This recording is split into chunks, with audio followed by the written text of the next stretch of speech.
Today, marriage has become soft, conditional, based on mood, emotions, and cultural convenience. We marry for happiness and leave because we are unhappy. God didn't just create marriage, He defined it. He didn't give us the freedom to reshape it based on feeling. He made it holy from the start.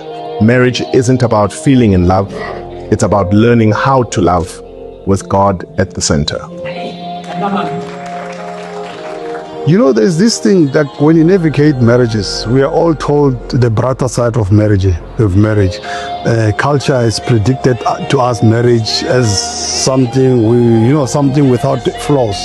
The vow. You know that vow.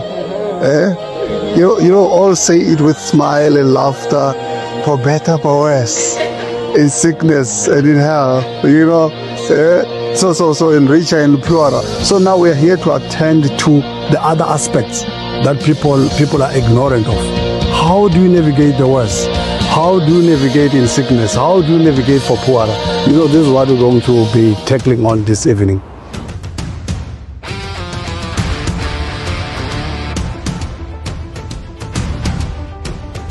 You can imagine 2 decades, 20 years together. By itself, it's an inspiration. Yes. It's a motivation for other people on the outside. I mean, others, they only stay for 2 months. We stayed for 20 years. We pride ourselves with that. Getting to experience other people's marriages and, how did they make it up to so far? And just to play with other kids. God has a tendency of utilizing things that are most likely to fail to show His greatest level of success. Believe in marriage, and 2, we believe in what God has instituted. Yeah. Remember, marriage is not a man's idea, but it's God's idea. It will be dance games, apple games, balloon games. You have to pop balloons with your belly, So those type of games. We try to bring people together, even the people who have been married, but they will not be intimate for years. Now, look at how far the distance looks like between each other.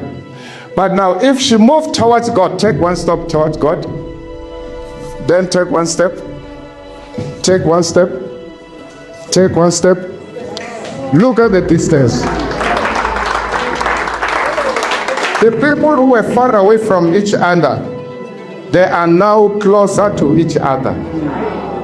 Why? They did not move towards each other. They prioritized God.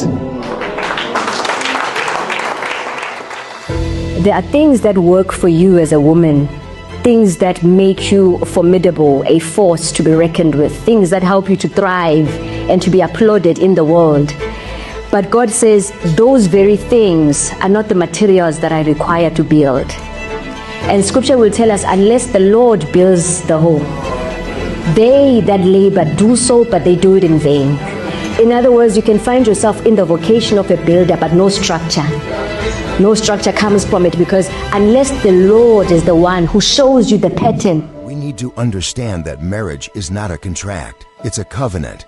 Here's the uncomfortable truth. Most people marry because they are in love and divorce because they have fallen out of love. But love was never the foundation. Purpose was. The times that we live in, they tell that step parenting is there to stay. And step parenting can make it in life. Because most people, they think step parenting is not a family and it doesn't make it. They think even when it starts, but there's no guarantee that it will end. But we are a testimony that you can run after 30 years even more. So those who are in step parenting, we are saying you can make it. Let's give them a round of applause, our leaders, for it. Wonderful. Nice. What's coming again next year? So that's why we call this event Marriage Awakening. Because we realize that, there's this high rate of divorce, the other people who don't see any need of getting married because of what they are observing when it comes to marriages.